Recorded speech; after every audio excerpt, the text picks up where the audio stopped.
To God, Father, Son, and Holy Spirit be praise.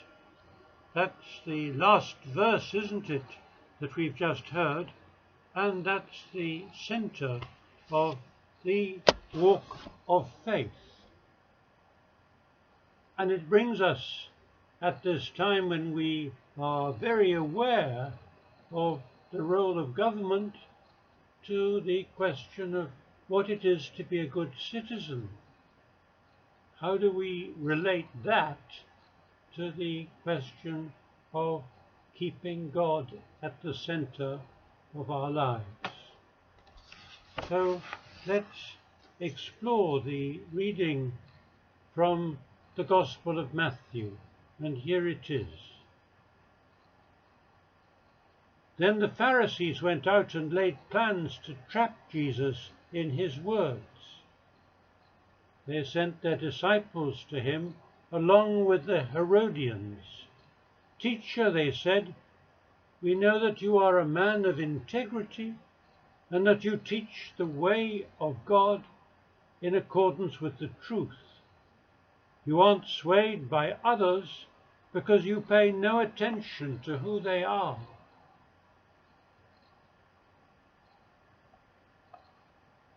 Tell us, then, what is your opinion? Is it right to pay poll tax to Caesar or not? But Jesus, knowing their evil intent, said, You hypocrites, why are you trying to trap me? Show me the coin used for paying the tax. They brought him a denarius, and he asked them, Whose image is this, and whose inscription?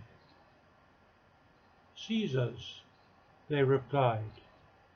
Then he said to them, Give back to Caesar what is Caesar's, and to God what is God's. When they heard this, they were amazed. So they left him and went away. That's the Gospel reading. And we have to remember that Jesus has just turned up in Jerusalem at the moment the Jews are preparing for their major annual festival, Passover. Jesus arrives and draws a great crowd of supporters who hope he's going to start a revolt against the Romans and free everybody from their foreign occupation. But Jesus first causes great trouble by disrupting and challenging the sacrificial system of the temple, the way people prayed there.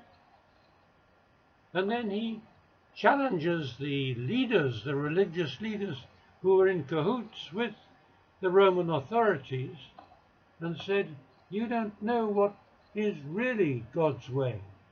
You are not reading the scriptures right. And of course they didn't like that because he was claiming to be closer to God than they were. And so they quite quickly wanted to get rid of him, if necessary by having him killed.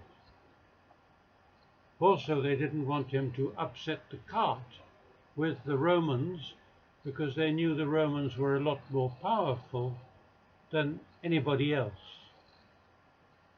So, that's the background to this exchange when they think they can ask an awkward question of Jesus. Either he says it's a bad idea to pay the poll tax, and then they can arraign him before the Roman authorities, or he says you have to pay the poll tax, and a lot of the people who were looking for him to start a revolt against the Romans would fall away. But Jesus was quite good at dealing with awkward questions. Do you remember the time when a woman was brought to him and they were going to stone him because that's what the law said? And they ask Jesus what should be done, and Jesus doesn't answer the question. Instead, he looks down and writes on the ground with his finger, leaving the questioners to ask themselves questions, and in the end they go away, challenged by Jesus. Well, here, Jesus' challenge is different. Bring me a coin, he says.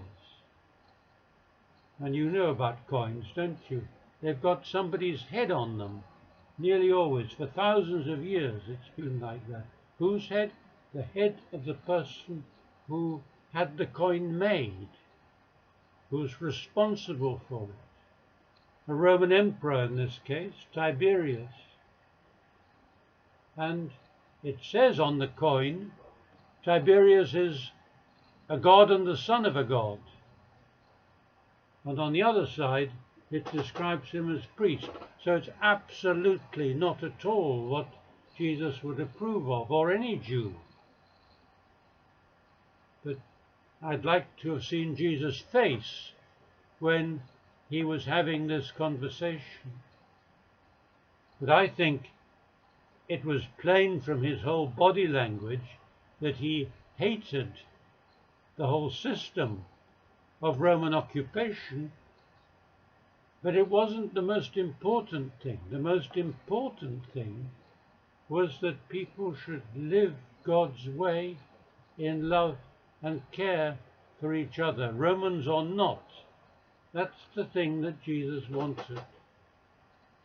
And he wanted people to realize that they could get help and strength from God to do that. So the question was loaded. Jesus escapes from it, but he's still left with the problem of persuading them of a new way. But since we're talking about coins, I couldn't resist putting in Pennies from Heaven, and here it is sung by Frank Sinatra.